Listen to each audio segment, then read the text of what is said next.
After Nvidia's corporate earnings, the stock absolutely soared. The market followed suit. Is the market now top heavy? And if so, what should you do about it? I've got that and more coming up.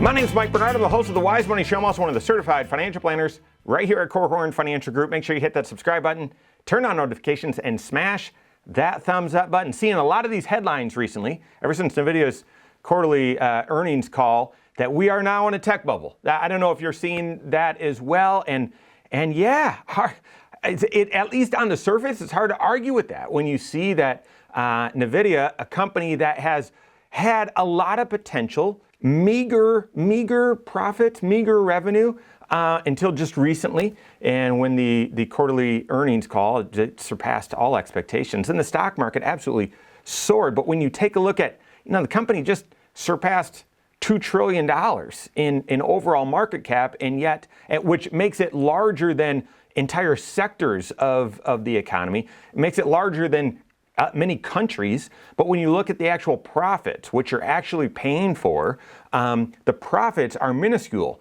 compared to those other sectors or to those countries. And so begs the question, are we back into another tech bubble? In fact, AI could be similar to the internet in that, yeah, all the hype from the late 90s was real, and yet it was early. So the stock market way outpaced what was reality. Things came crashing back down. But then ultimately, yes, you're buying groceries on the internet and having them delivered to you and all these other crazy things. And yes, there were a bunch of shams back then. But are we getting into that same kind of two-step phase with AI where things are outpacing reality, come back down, and then things will emerge from there? We'll see.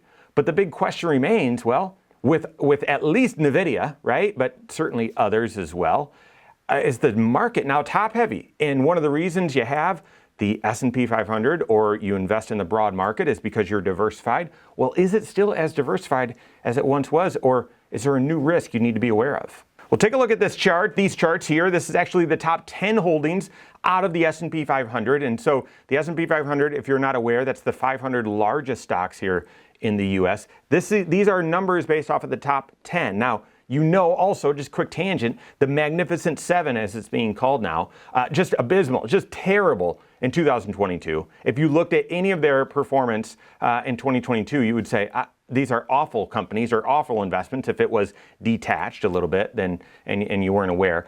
They did incredible in 2023. In fact, those Magnificent Seven carried more than 80% of the overall stock market's return was attributed to those 7 companies out of 500. And it seems we're on pace for that again, at least to start 2024. So are we top heavy? Take a look at these charts. Well, first, here on the left, yes, these top 10 companies have outpaced the performance of the S&P 500 or the remaining stocks significantly throughout all of 2023 and to start 2024, like I shared. Now, if you look at the top right, these are the weighting. How much of the overall index do these top 10 companies represent? Guys, 32.5%. That's as of the end of January after the earnings call from Nvidia. It soared up above 33%. So 1/3 of the entire S&P 500 is made up of 10 companies. And that's because you might wonder, wait a second, how is that possible? There's 500. Well, the S&P 500 is a market cap weighted index, not an equally weighted index. And you can invest equally weighted over the past, recently has not done well, by the way, but meaning the overall percentage of how much one investment or one company is held relative to another in the S&P 500 is based on, well, how big is the company? So Apple isn't just 1/500th, it's the largest, and therefore what percentage market cap, how big is Apple from a market cap standpoint, and it holds that relative share of the S&P 500. These 10 companies now 1/3 of the S&P 500. And even though the stock market is forward-looking, that's where you can actually justify if you were, no one knows the future, but yes, Nvidia's revenue is meager compared to these sectors of the economy, and profits are smaller still. However, the potential is huge, and therefore the price has gotten bid up. Ultimately, though, earnings will kind of reign supreme. The stock market, the stock price might move in anticipation of earnings, but if earnings don't follow, then obviously the stock price won't stay that high. But if you look at the earnings share or the profits share of the S&P 500 from these same 10 companies, it's closer to 20%, not near that 33% where the overall weighting is. So we've got a distortion here. Does this say that the S&P 500 is now top heavy? Your diversified large cap US index, is it now top heavy?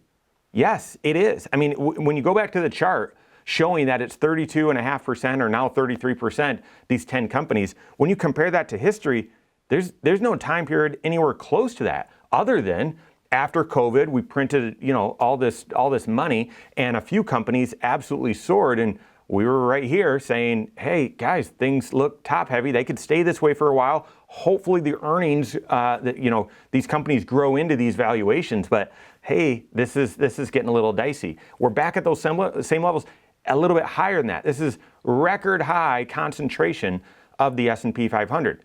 This is a new risk. What should you do about it? Well, you got to look at your overall comprehensive financial plan. I'm gonna anchor it here in just a second, but you've got to take a look at your overall financial plan, because yes, the S&P 500 is now riskier today than it was before because it is more concentrated. If we do find out we're in an AI tech bubble, then the S&P 500 is going to really struggle because so much of the weighting is from these large tech companies or these large companies. So the number one way of playing defense is to continue to be diversified, and your financial plan's going to tell you to do that, because mathematically, even though you can look at the past several years and say, geez, if I could only pick one investment, I would pick large US stocks. That's where all my money would be. And yet if you pan out and look at the mathematics of it, by holding, yes, a large portion of U.S. large company stocks, but also mid-cap stocks and small-cap stocks, international stocks and emerging markets, and that variety, yeah, any given year you might say, geez, there's one clear winner. I wish I wasn't holding these others. But that's the issue with diversification. Don't have all your eggs in one basket, but you can't all expect that they're going to perform the same each year as well. And so diversification, the mathematics show that your future or your long-term potential return is still just as high, but your overall risk at any given time is reduced by holding a basket or holding a diversified mix versus just one concentrated holding. Therefore, I would tell you, stay diversified. One of my favorite diversification quotes is, does diversification work? Yes. Will you like it? No. There's always the temptation that you're going to have to apologize to half of your portfolio because it was in some areas that, cyclically just hadn't performed as well as some others. That's how diversification works. So number one, stay diversified in your long-term investment approach, consistent to your financial plan, the amount of risk that you need to take to achieve your financial goals.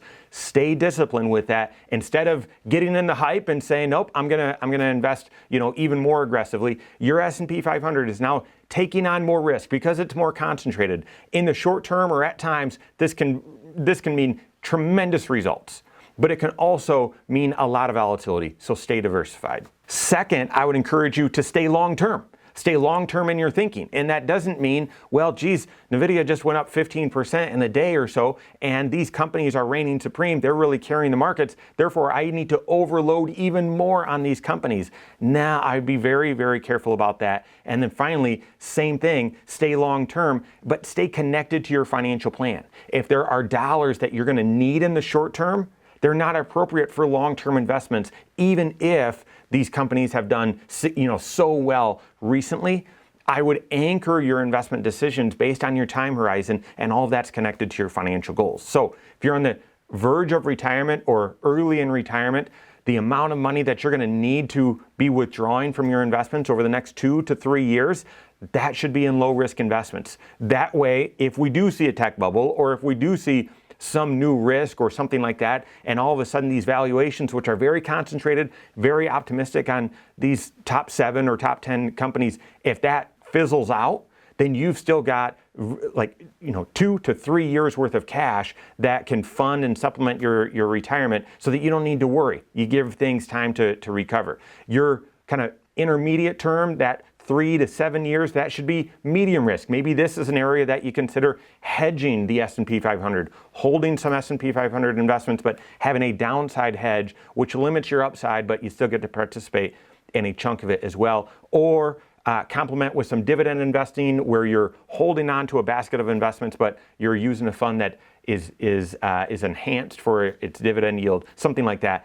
It's your long-term dollars. And when you have those 2 buckets in place, your short-term and your intermediate term, these long-term dollars absolutely stay diversified, continue to hold the S&P 500, know that there's some greater risk right now due to the concentration. As always, work with your certified financial planner on that so that you've got a prudent investment strategy consistent to your financial goals and your financial plan. Work with your CFP on that. If you don't have a CFP on your team, contact one on my team. Find us online, Korhorn.com. That's Korhorn with K, wisemoneysure.com. You can find us there as well, or send us an email, info@korhorn.com. All right, there you have it. Go out and take your next wise step in your financial life.